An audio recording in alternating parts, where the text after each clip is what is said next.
کیا تعلیم اللہ کے رسول صلی اللہ علیہ وسلم. تو فرمایا الا ان ربکم واحد، تمہارا رب ایک ہے، تمہیں ایک ہونا چاہیے، تمہیں مسلکوں میں بھی نہیں بٹنا چاہیے.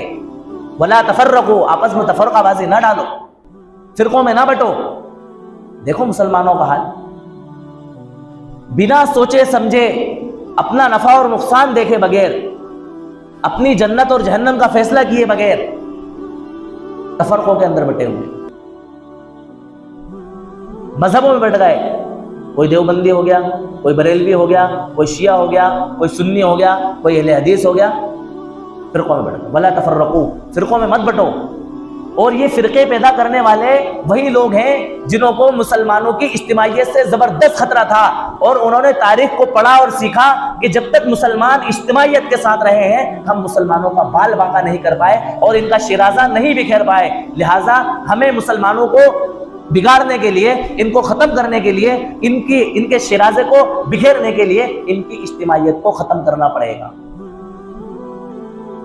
انگریز کے دور حکومت میں انگریز نے جب یہ بھاپا کہ ان مسلمانوں کے مجتمع ہوتے ہوئے، ان مسلمانوں کے اتفاق اور اتحاد کے ہوتے ہوئے ہم اس ملک پر راج نہیں کر پائیں گے، انہوں نے ایک طبقہ اہل حدیث کے نام پر کھڑا کر دیا کہ بھئی تم بھی قرآن اور حدیث کا سہارا لے کر کے لوگوں سے کہو کہ بھئی جو کچھ قرآن اور حدیث میں ہے وہی اصل دین ہے، اس کے علاوہ کوئی دین نہیں ہے، دین کے اندر زیادتی.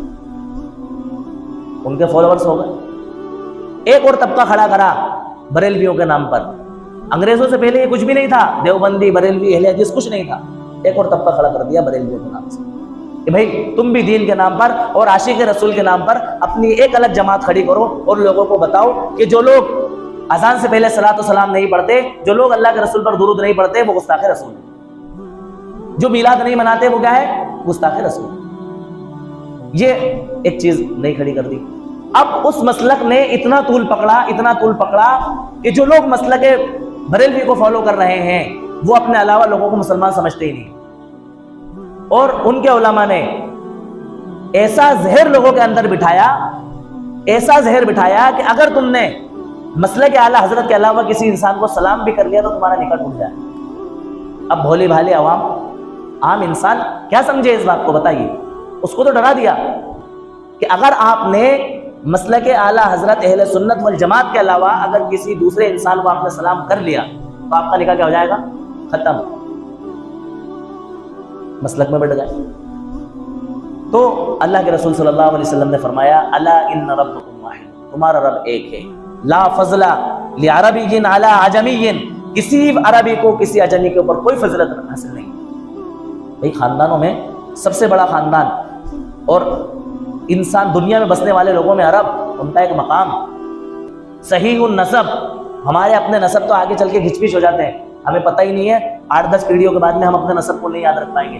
عرب اپنے نسب کو یاد رکھنے میں اتنے ماہر کہ وہ اپنے جانوروں کے بھی نسب یاد رکھتے ہیں، جانوروں کے بھی نسب یاد رکھتے ہیں کہ یہ میری اونٹنی کس کی بچی ہے اور اس کی ماں کس کی بیٹی تھی، اس کی ماں کس کی بچی تھی، اس کی ماں کس کی بچی تھی. گھوڑوں کا نسب یاد رکھتے ہیں، تو وہ اپنے نسب یاد رکھنے میں بڑے ماہر، اس لیے ان کو کہا جاتا ہے صحیح النسب. اللہ کے رسول صلی اللہ علیہ وسلم نے فرما دیا. اور عرب میں بھی اللہ کے رسول صلی اللہ علیہ وسلم کا خاندان سب سے عالی خاندان، سب سے اونچا خاندان، ہاشمی خاندان.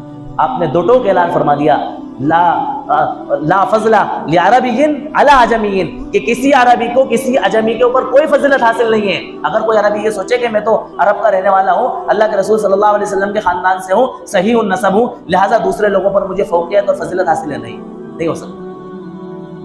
اور کوئی عجمی یہ سوچے کہ مجھے عربیوں کے اوپر فضیلت حاصل ہے، اللہ کے رسول نے فرما دیا یہ بھی نہیں ہو سکتا. کوئی کالا سوچے کہ مجھے گورے کے اوپر فضیلت حاصل ہے، اور کوئی گورا سوچے کہ مجھے کالے کے اوپر فضیلت حاصل ہے، یہ بھی نہیں ہو سکتا. کالے گورے کی جنگیں چلتی ہیں نا دوسرے ملکوں میں، آپ نے سنا ہو، افریقہ میں، امریکہ میں کالے گوروں کو بڑا جھگڑا ہے. تو فرما دیا کہ کسی کالے کو کسی گورے کے اوپر کوئی فضیلت حاصل نہیں ہے. فرمایا الا بالتقوی، مگر تقوی کی بنیاد پر جو ہے نا ایک دوسرے کے اوپر فضیلت حاصل. جو جتنا متقی ہوگا وہی سب سے زیادہ فضیلت والا ہوگا اللہ تبارک و تعالیٰ کے نزدیک. اور اس کی مثال قائم کر کے دکھائے اللہ کے رسول صلی اللہ علیہ وسلم کے معاشرے میں.